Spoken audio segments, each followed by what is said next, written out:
Escucha, camina conmigo por este sendero antiguo. Mira la tierra agrietada. Ellas, las que amasan el alba con las manos húmedas de pozo, las que lavan la ropa de la historia en pozas donde el agua murmura secretos de barro y canto. Las mujeres de Morille, vientre de Castilla, madres del pan, vigilantes del fuego bajo las ollas, con la paciencia trenzada en el cabello y el pulso firme del aguante. Con la falda arremangada y el cuerpo doblado, lavaban las sábanas del mundo, entre charlas y silencios, entre el rumor del agua y el rumor de la vida. Las piedras eran testigos y el sol las acariciaba sin descanso.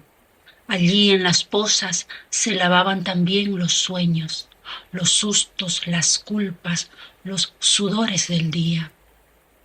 Allí reían, allí lloraban, allí enseñaban a otras el arte de purificar con agua la mugre de lo cotidiano. En las cocinas, las cucharas eran varitas, los calderos úteros donde bullían el hambre y el amor. Con papa y cocido, con migas y esperanza, hacían rendir el mundo. Hacían pan con la escasez y dignidad con el hambre. Gestionaban el milagro, la alquimia de hacer de lo poco lo suficiente, del silencio una conversación con la vida. Sus hijos mamaban no solo leche, sino canciones y cuentos de mujeres que parían sin más ayuda que la de sus hermanas, sus tías, sus abuelas, sus propias manos. Sus vientres, cuencos sagrados, derramaban humanidad en las parideras de adobe. Las mujeres se educaban sin pizarras, con los ojos, con el modo de doblar la ropa, con la forma en que colocaban el pan en el centro de la mesa. Educaban a hijos y esposos con su sola permanencia, con su forma de mirar la lluvia, de arreglar una ausencia, de enterrar a un muerto y seguir. Y en la guerra que dejó al campo sin hombres, ellas fueron la fuerza. Llevaban comida al Tajo, cruzaban montes con la falda rota y el alma entera. Las minas, el trigo, el polvo, la metralla que se quedaba en los huesos, con un frío antiguo. Después, en la posguerra, eran estrategas del hambre. Administraban el pan como si fuera oro, la papa como si fuera palabra, el cocido como si fuera esperanza. Autónomas, autoabastecidas de tierra y agua. En la red invisible del vecindario compartían entre vecinas el fuego y el gesto, la receta y el luto. Sus espaldas hablaban de surcos y de cántaros, sus rostros guardaban la topografía del viento y en sus miradas se leía el alfabeto de la vida simple. Tejían no solo la lana, tejían vínculos, tejían paciencia, tejían memoria. Labran la tierra como quien reza, con la pala en una mano y el sol en la frente. Labran el agua como quien acaricia con respeto por lo que da y por lo que quita.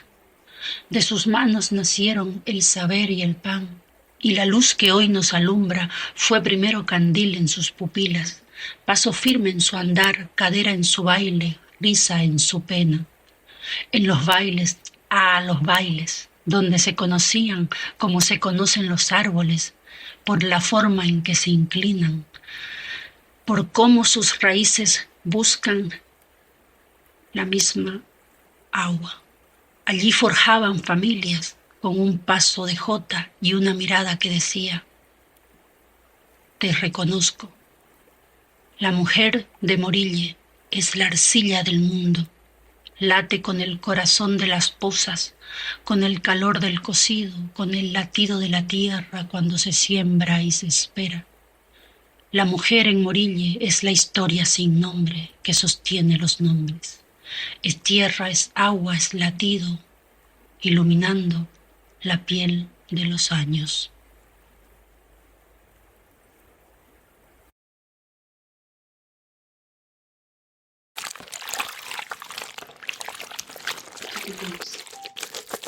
Las pozas, amigas del agua y del jabón. Escucha, camina conmigo por este sendero antiguo. Mira la tierra agrietada, el verde que existe, allá abajo donde hoy el silencio parece vencer.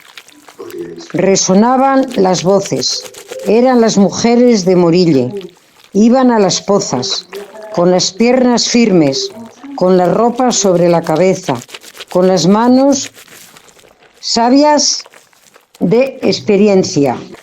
Las pozas no eran solo un lugar de agua, era el corazón del pueblo. Allí se lavaba la ropa y también las penas, con jabón casero, con piedra y con sol. Frotaban las manchas del trabajo del esposo, padres, hijos y las de luto, las del juego de los niños. No había psicólogos, no había redes, o sí, había redes, pero de voces. Cada palabra conversada entre el jabón y el agua de las pozas hacía una alianza. Cada carcajada era una forma de resistencia. Dueñas del arte de caminar con el peso en la cabeza sin perder el paso. Maestros del equilibrio. Sus manos y brazos son mapas de resistencia. Cada arruga es un gesto del frío abrazado a su piel. Sus brazos conservan la forma de la ropa, chascando contra el lavadero. Hoy estas pozas están quietas, pero si te acercas, puedes oír el eco de sus voces, de sus manos, de sus risas. Puedes oír las conversaciones que las sostuvieron sin saberlo, el jabón que suavizaba las heridas del dolor, el hambre, la guerra, las muertes de los seres queridos, las partidas de la emigración. Todo ello ha dejado en el agua la memoria de un pueblo. De lavar y todo eso, me acuerdo perfectamente cuando iban a las pozas, se ponían, yo recuerdo de verlas que se ponían agua aquí a la cabeza y encima se ponían el barreño con ropa. Y el primer agua que se trajo a Morille, yo recuerdo también, desde allí donde iban a lavar, la mayor parte a las pozas, se trajo luego el agua a la plaza. Bueno, y luego se dio a una poza que hicieron ahí, donde ahora, ahí abajo, según está ahí, según se va regando.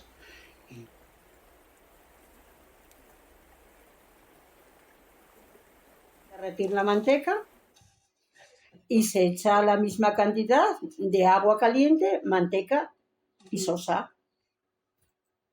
Se mueve bien más de 1 hora moviendo hasta que ya se endurece y se echa en bandejas.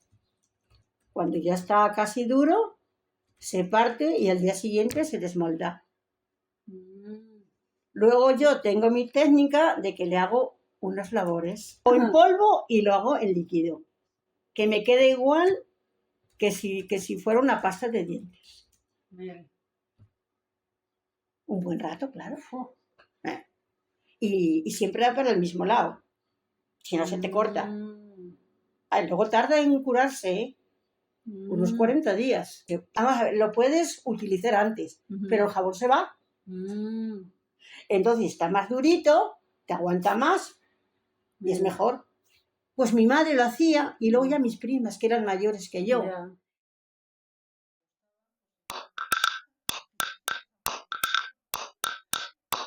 La bandera soy de cuna, porque así lo quiso Dios. La bandera fue mi madre, la banderita soy yo. Y aunque el sol salga y el frío, la lavandera, siempre en el río, siempre en el río, siempre lavando, la lavandera, siempre cantando.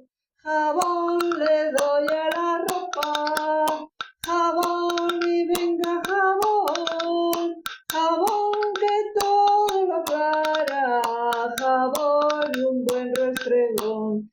Y aunque el sol salga y azote el frío, la lavandera, siempre en el río, siempre en el río, siempre lavando, la lavandera, siempre cantando.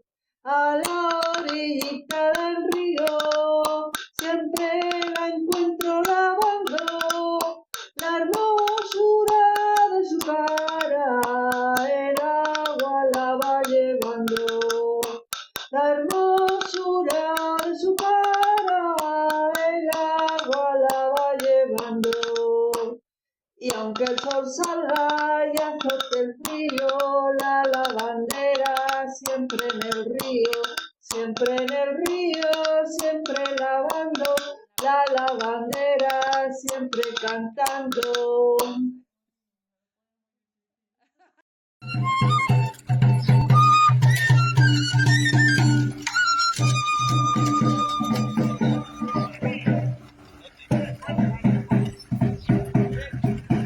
Morille canta desde las raíces. Morille, Morille, piedra antigua que respira en los ojos del alba, sobre la carne roja de las minas y sus muertos, fértil de los surcos. Aquí la tierra guarda historias y las manos las honra con sudor de trigo y silencio de encinas. El cura, Salvador, hombre de sotana y coraje, sembró paz cuando el aire olía a pólvora, escondió nombres entre salmos, cruzó miradas con el miedo y dijo: aquí no se fusila, aquí se cuida la sangre. Aquí no se fusila, aquí se cuida la sangre, y la sangre se quedó a vivir. Y la sangre se quedó a vivir. En la plaza, los bailes, tejían cuerpos tamborileros y guitarras. El bar era altar de vino y amistad. La escuela, madre de tiza y sueños, los niños escribían futuro con manos que aún olían a tierra mojada. En las fiestas, las calles eran ricos de voces y el aire sabía hornazo y a historia.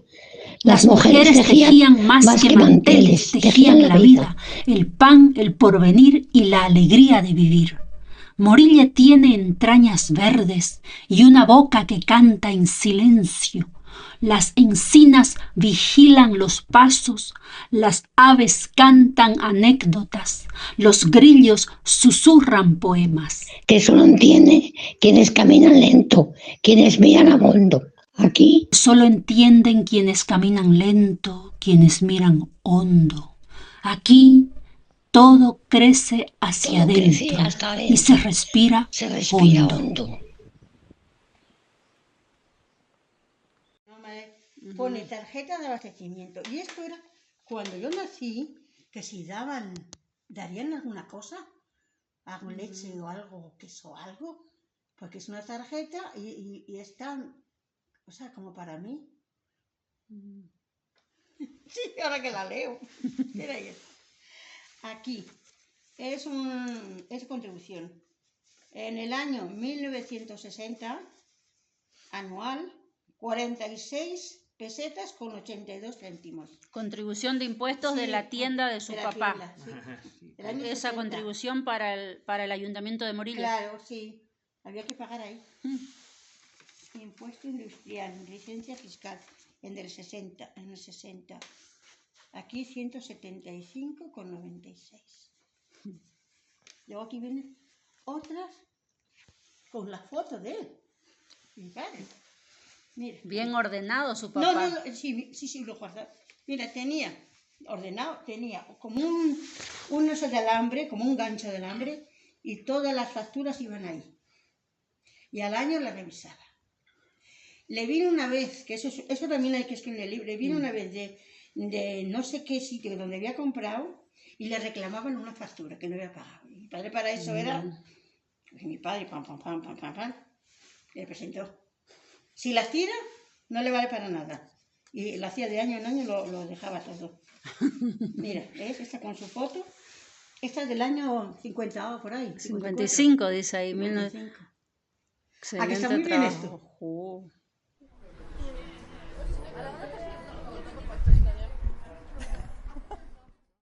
Yo era de un pueblo de Tejeda y nos vinimos a una finca que se llama Terraos. Lo que es que aquí veníamos pues mucho, veníamos a misa, veníamos al baile. Unas veces bailaba con uno, otras veces con otro, y si tenías novio, pues con el novio. Pues mi padre era el encargado de una finca. Teníamos vacas, teníamos ovejas, teníamos cerdos. Tenía la cosa de la caza, porque entonces para cuidar la caza de la finca y cuidar la finca teníamos vacas de leche. Y aquí pues criábamos los churros, los terneritos, los vendíamos y luego las vacas las ordeñábamos y vendíamos la leche.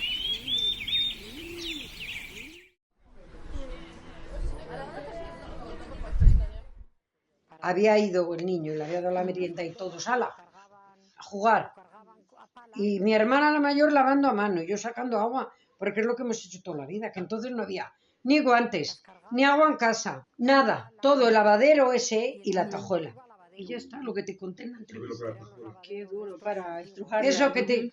La tajuela donde nos sentábamos, que te enseñé yo ahí en el matadero. Está ahí en el matadero. Exacto, de adorno.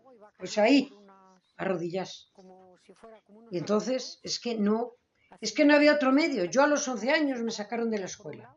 Ya ves que iba a saber yo con 11 años. Nada. Lo poco que sé lo aprendí después. Cuando me fui a Francia, después de casada, que yo no sabía nada. Con 11 años, trabajar como burros. Ir a lavar a las pozas. Y no yo, todos. A trabajar. ¿Por qué? Porque éramos muchos, hija, y había que ayudar. Claro, para ganar. Mi madre toda la vida en el bar, mi padre arando y mis hermanos todos a ayudar. Mira, en el bar, desde pequeñitos, todos hemos trabajado por los abuelos, porque mi madre siempre nos inculcó el trabajar y el ayudar, ¿sabes? Y yo, por ejemplo, una cosa que me acuerdo mucho era que, claro, en neveras tampoco había. Entonces teníamos bidones de estos como de lata de hierro, partido por la mitad, ahí metíamos la cerveza, la Fanta, Coca-Colas, y luego íbamos a buscar hielo y lo llenábamos de hielo. Y teníamos ahí en el bar un montón, en las fiestas, fiestas en agosto, teníamos ahí 4 o 5 bidones, con cerveza, con Coca-Cola, con Fantas, en fin, con todo eso, ¿no?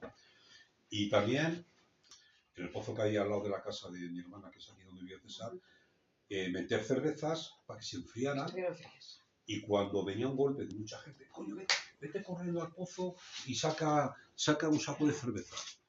Entonces las llevaba al bar y claro, como la gente las tocaba y estaban fresquitas, pues las vendías enseguida. Y claro, ya previamente tú tenías para por allí 1, 2, 3 o 4 sacos, volvías a meter otro.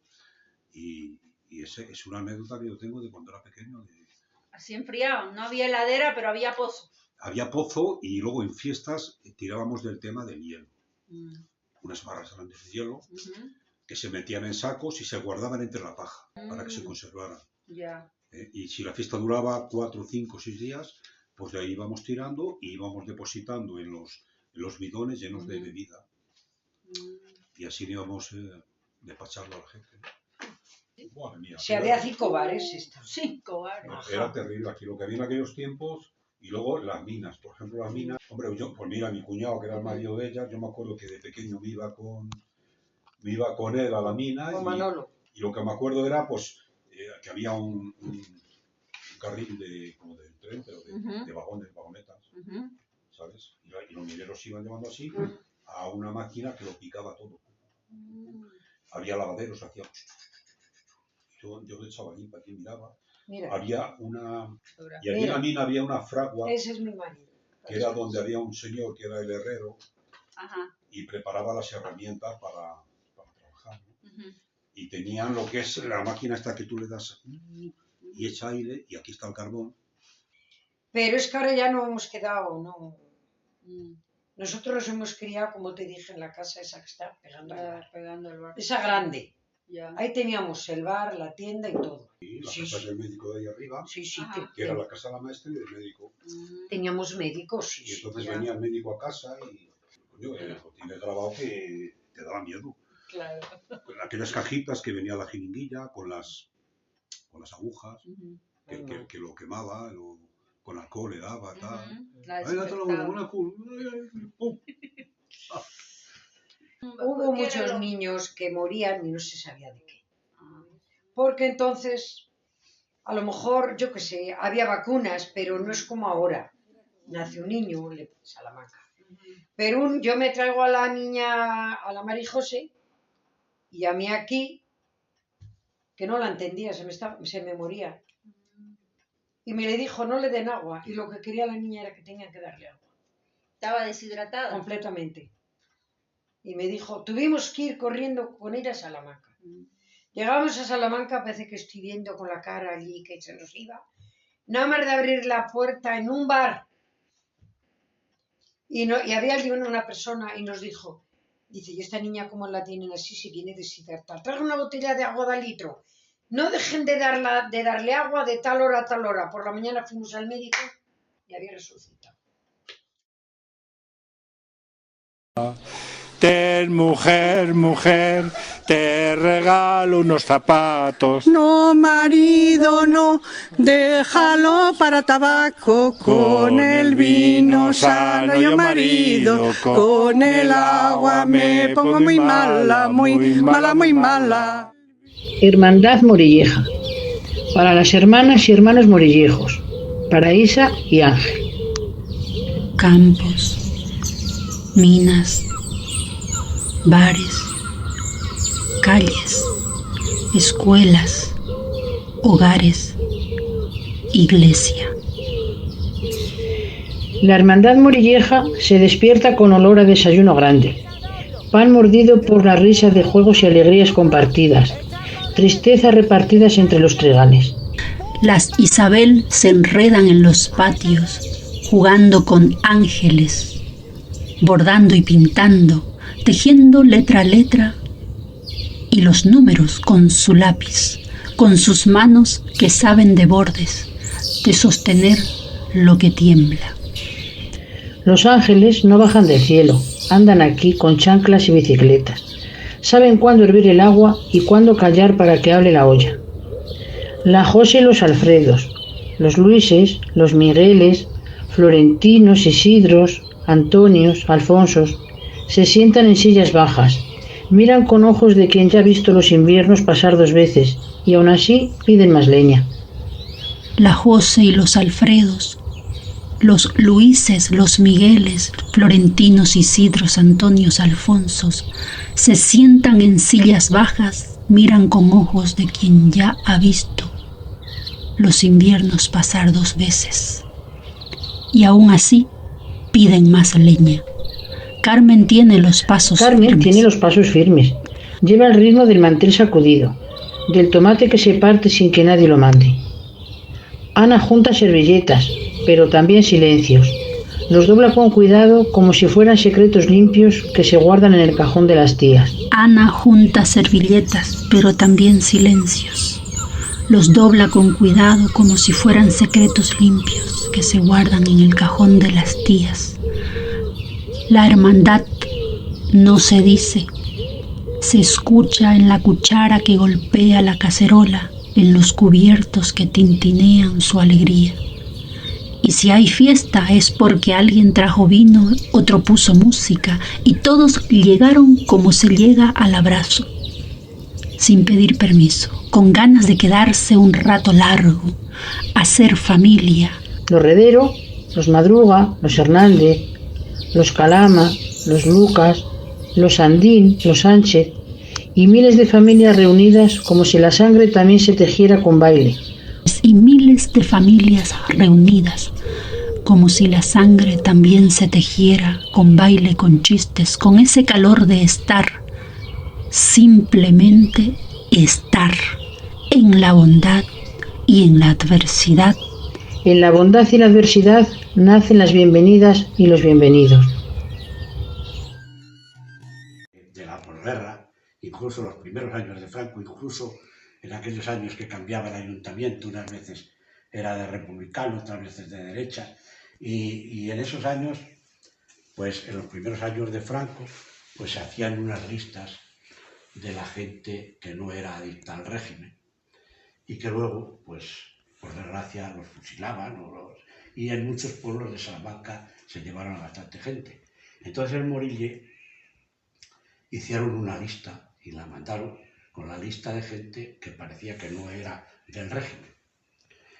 Y un abuelo, uno de mis abuelos, fue a ver al otro, porque vivía entonces en el Montabajo el otro, y lo fue a buscar y le dijo lo que pasaba, que había una lista que estaba en el ayuntamiento y que trataban de seguir para adelante con la lista.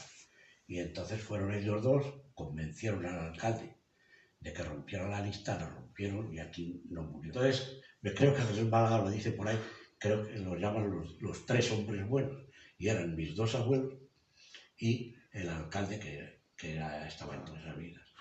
Entonces, pues, eso sí que porque después cuando salí yo de alcalde, mucha gente de la mayor que yo, bastante mayor, me dijo, entonces dice, a ver si eres por lo menos tan bueno como tus abuelos. Y eso no lo olvidó. ¿Y qué ocurrió? Que en Morille no mataron a nadie porque el cura, lo cuento ahí, el cura los defendió a capa y espada y no se atrevieron. Cuando iban con camionetas para fusilarlos, avisaban al cura y a los propios morillejos, y el cura con sotana se bajaba abajo a la plaza y les decía a los falangistas que si había que matar a alguien, que le mataran a él. Yo en Morille siempre el trabajo ha sido ligado con las mujeres, que es verdad que en el mundo rural las mujeres estaban muy relegadas a las tareas de la casa. Si había un índice de analfabetismo alto era precisamente entre las mujeres, y cuando nosotros llegamos a Morille hace 45 años, realmente las mujeres estaban absolutamente relegadas a las tareas de la casa y a cuidar de los hijos y de los maridos. Y en este sentido, con las mujeres sí que empezamos un proceso de integrar a la mujer en el mundo, por lo menos de la cultura. Entonces hicimos pues experiencias de teatro, de un coro, cosas en las que las mujeres, aunque no tuvieran una formación específica educativa, sí que podían meterse dentro de la colaboración. Y ahora ya ha cambiado un poco, pero las mujeres de hace 45 años, que ahora ya son gente de mi edad, es decir, gente mayor, pero que hace 45 años teníamos 40 años también.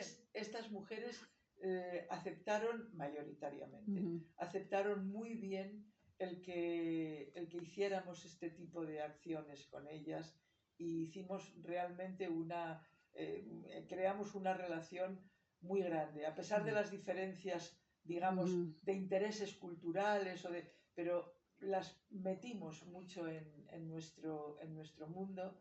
Veníamos a Salamanca y hacíamos visitas a los monumentos, porque era gente que vivía a 20 kilómetros de Salamanca y que no había entrado nunca, por ejemplo, en la Catedral de Salamanca.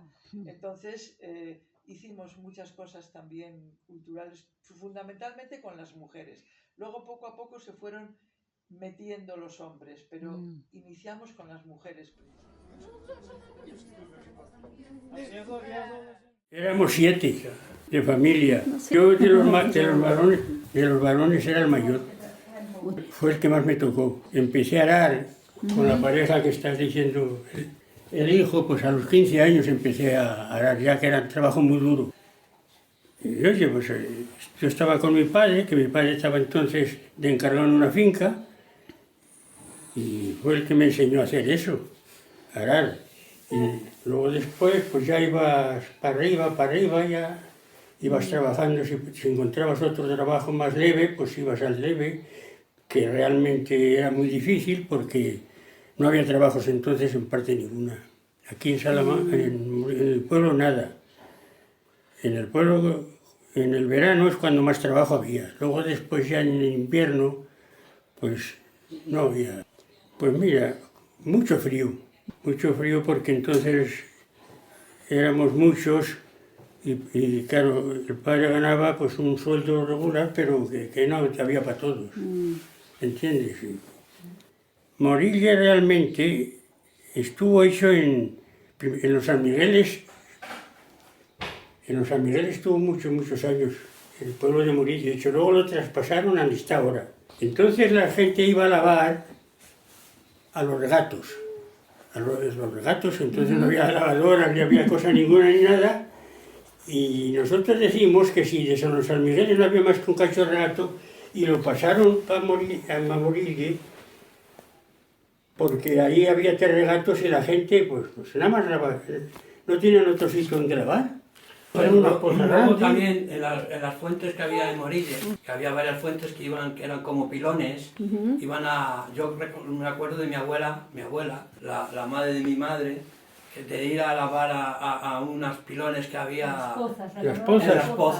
Paradas para lavar a la gente. Con la ropa encima del Pero cabello. que tenían que ir a más de 1 kilómetro, casi a 2 kilómetros. Haciendo el camino.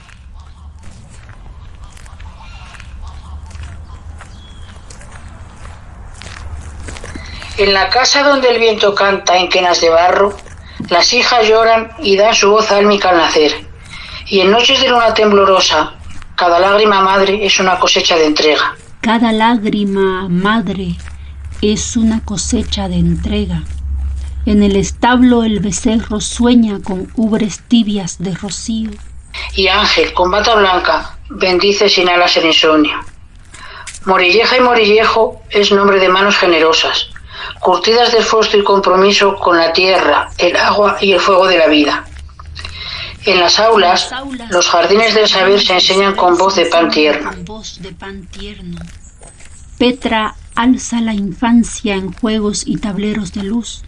Los nietos de familia morilleja, morillana, estallan en risas como fuego de San Juan, y el almuerzo es un rito de tierra y ternura. Y el almuerzo es un rito de tierra y ternura. Aquí el esfuerzo tiene cara de abuela, y el desvelo, perfume de patria y esperanza. La familia es un nido de cantos, leche y raíces profundas bajo el sol que no olvida. Bajo el sol que no olvida, bajo el árbol que abriga, en el pecho que late al ritmo de los que aman. Yo, estuve en la escuela aquí desde los 4 años, porque a los 4 años no estábamos escolarizados, pero el ayuntamiento puso una escuela de párvulos que nos daba clases una chica de las que habían salido de la escuela, una de las más avanzadas o tal, que habían salido de la escuela y nos enseñaba, ya empezaba a enseñarnos algo a los 4 años. Por aquí tengo una foto de todos los que estábamos allí, que creo que hay 40 o 40 niños. Y bueno, esa foto la tiene mucha gente y bueno, pues luego fui monaguillo en la iglesia desde los 5 años, porque desde los 5 años prácticamente, hasta casi que me salieron curas con 15. O sea que en la iglesia conozco todas las aleluyas, digamos, de la iglesia.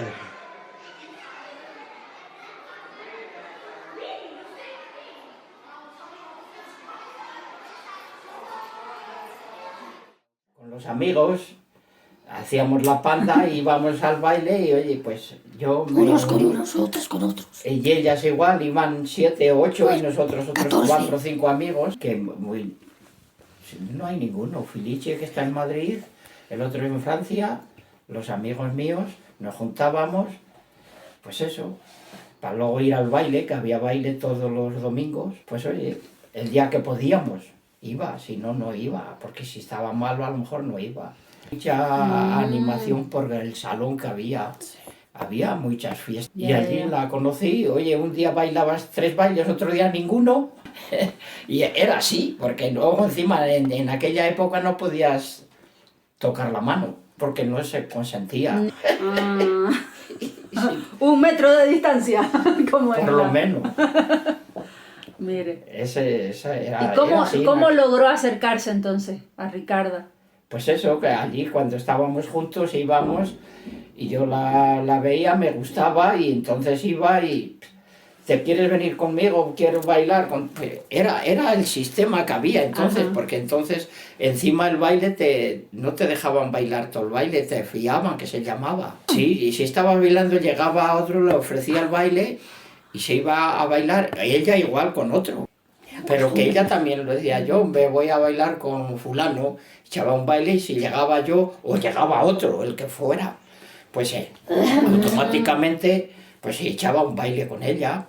No era ella sola precisamente, era generación, eran las costumbres, lo que se llevaba en aquella época. Va a ser 60 años que estamos juntos.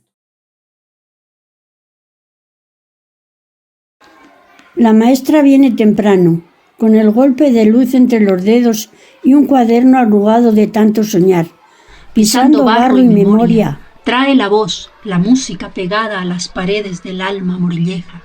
En la escuela caben todas las edades del mundo.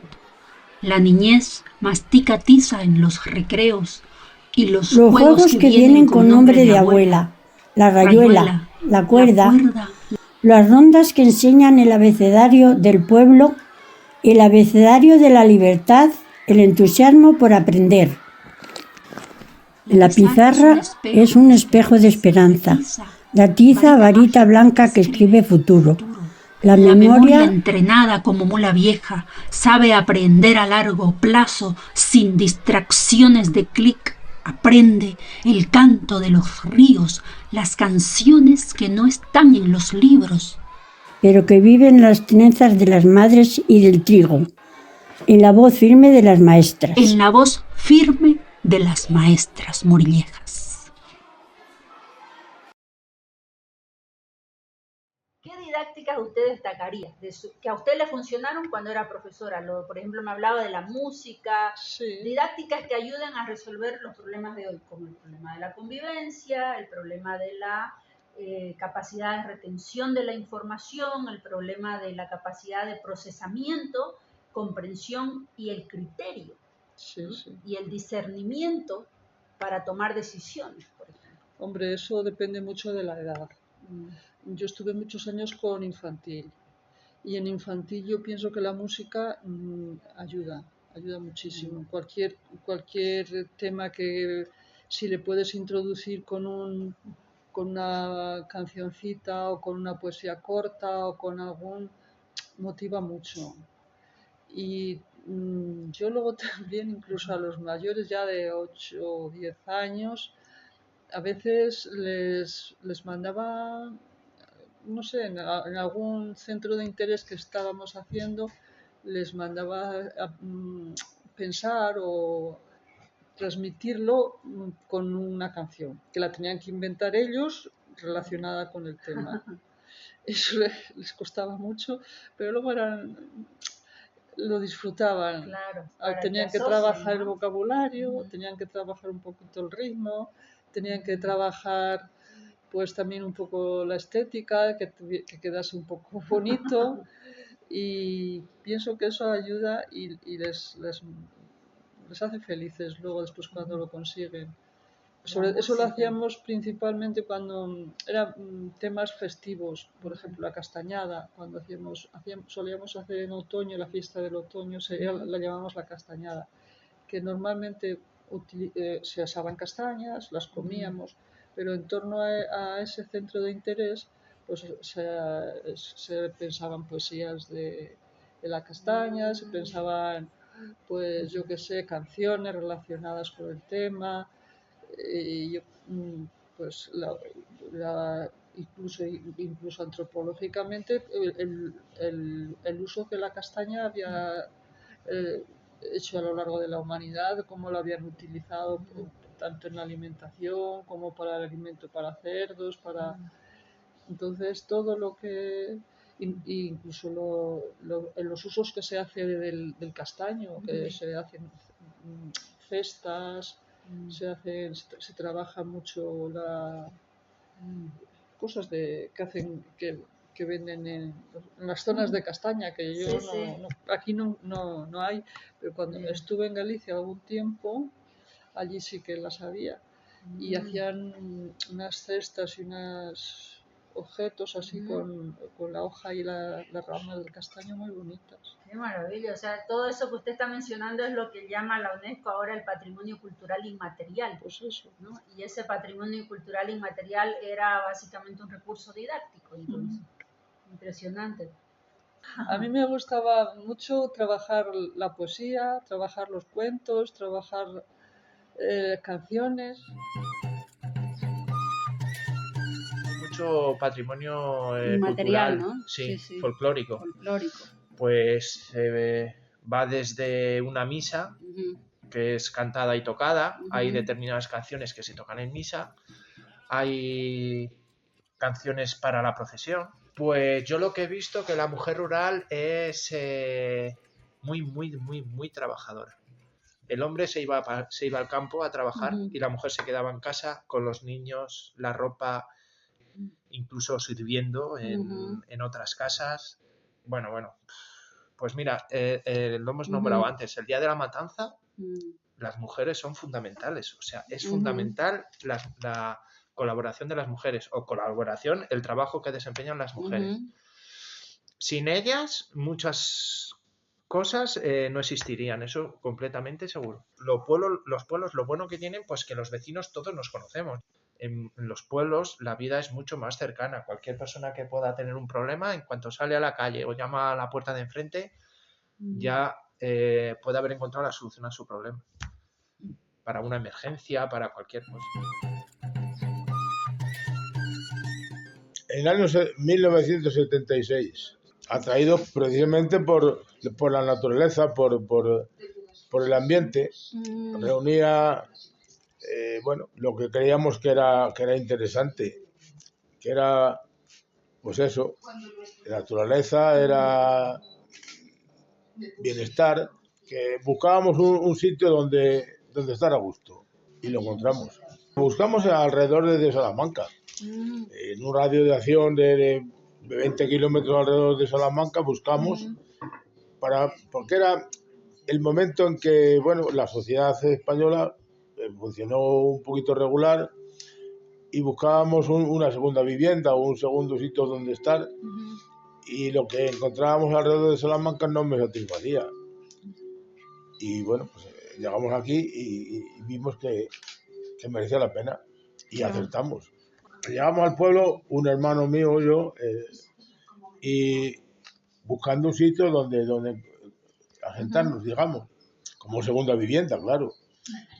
Y encontramos a un señor de aquí del pueblo, un tal José, que era el zapatero del pueblo. Y el hombrito, pues le preguntamos si tenía alguna tierra que vender, si era de aquí, si tenía alguna tierra que vender, y me dijo que en principio que no, pero que había llegado la concentración parcelaria al pueblo y le había tocado una tierra, y que a lo mejor, total, que hablamos con su mujer, fuimos a casa, hablamos con su mujer y dijo que sí. Y esta tierra está en la carretera que va de Morille a Monterrubio, aquí a 500 metros del pueblo. Una tierra que tenía 2,5 hectáreas aproximadamente, y nos pareció bien. Estaba bien situada, bien orientada.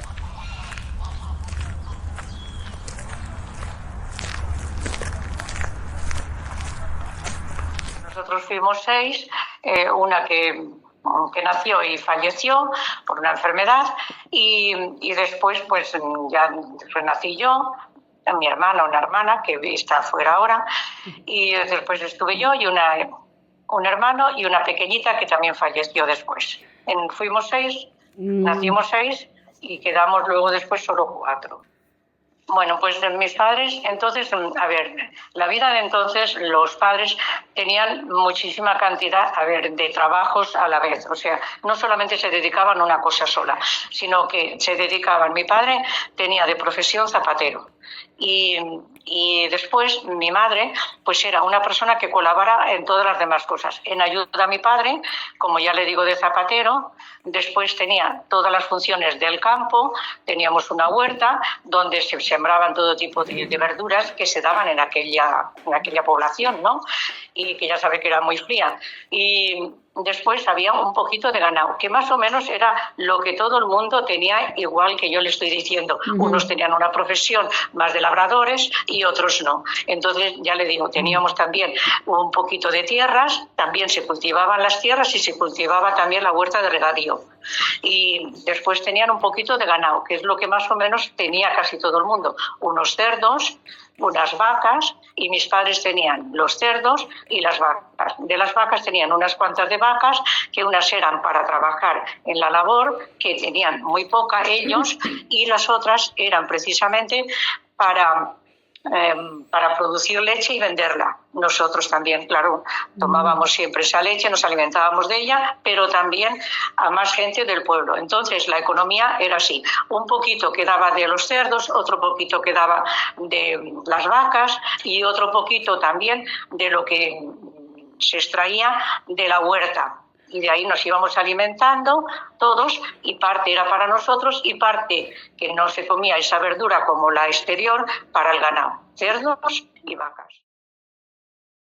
En la casa donde el viento canta en quenas de barro, las hijas lloran y dan su voz álmica al nacer, y en noche de luna temblorosa cada lágrima madre es una cosecha de entrega.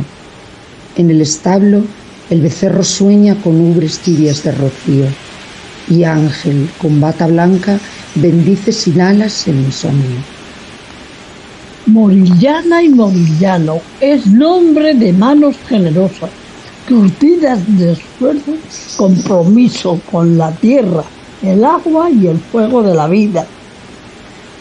En las aulas, los jardines del saber se enseñan con voz de parto tierno. Petra alza la infancia en juegos y tableros de luz. Los nietos de familia morillana estallan en risas como fuego de San Juan. Y el almuerzo es un rito de tierra y ternura. Aquí el esfuerzo tiene cara de abuela y el desvelo perfume de patio y esperanza.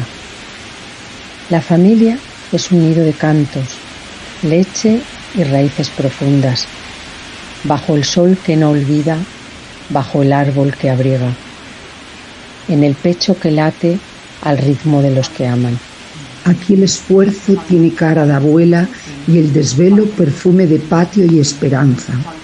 La familia es un nido de cantos, leche y raíces profundas, bajo el sol que no olvida, bajo el árbol que abriga, en el pecho que late al ritmo de los que aman.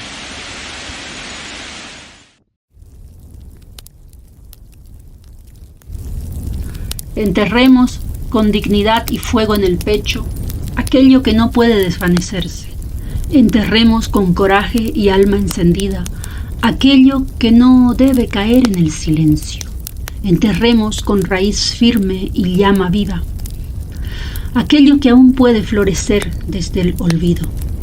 Enterremos con la fuerza del recuerdo y el pulso del presente lo que aún merece ser salvado. No por derrota, sino para reconocer lo que está en riesgo y tomar fuerza para salvar lo que aún respira. Hoy enterramos también las estaciones del año, que ya no saben cómo nacer ni morir, y el rumor de la tierra confundida cambia sus vestiduras sin música ni sentido. Se apagan palabras antiguas, solidaridad, armonía, honestidad, como luciérnagas que se alejan en un bosque de ruido. Pero que este entierro no sea olvido, sino semilla, porque hoy también enterramos con respeto y alarma los ecos de una cultura en extinción. El mundo agoniza en silencio mientras la despoblación arrasa pueblos enteros y con ellos a las mujeres que sostenían la vida con manos de fuego y memoria. Despoblación y mujer, dos palabras que juntas anuncian el peligro más hondo cuando una comunidad pierde a sus mujeres, pierde su canto, su alimento, su raíz. El oficio de la modista que con hilo y alma surcía la historia, el arte de coser a mano, de tejer lazos que unían sin nudos en la garganta, la capacidad de convivir en armonía con la tierra y sembrar nuestros alimentos, el gesto simple de dar la mano al hermano, como dice la canción, Pueblos de gesto antiguo, cantada por Mercedes Sosa. Hoy peligran la solidaridad, la honestidad, la ternura cotidiana, el calor humano. Pero no todo está perdido. Este no es un acto de renuncia, es un llamado a reconstruir desde el rito del entierro la tierra de la voluntad, latiendo por salvarse a sí misma, a defender lo esencial con manos despiertas, porque mientras alguien recuerde, actúe y diga, no estaremos extintos. Un llamado urgente a reconstruir con hilos nuevos lo que aún puede ser salvado, porque si todo muere, ¿quién bordará el alma del mundo? Enterremos, sí, pero como quien planta. Hemos creado este documental poético antropológico con el objetivo de representar a la gente morilleja que nació, a la gente morilleja que creció, a la gente morilleja que se fue en los tiempos difíciles, que tuvo que emigrar a otros países, a otras regiones de España, a la gente morilleja que llegó, que se afincó y se nutrió de esta tierra, a la gente morilleja que va y viene, y que siempre lleva en su ser un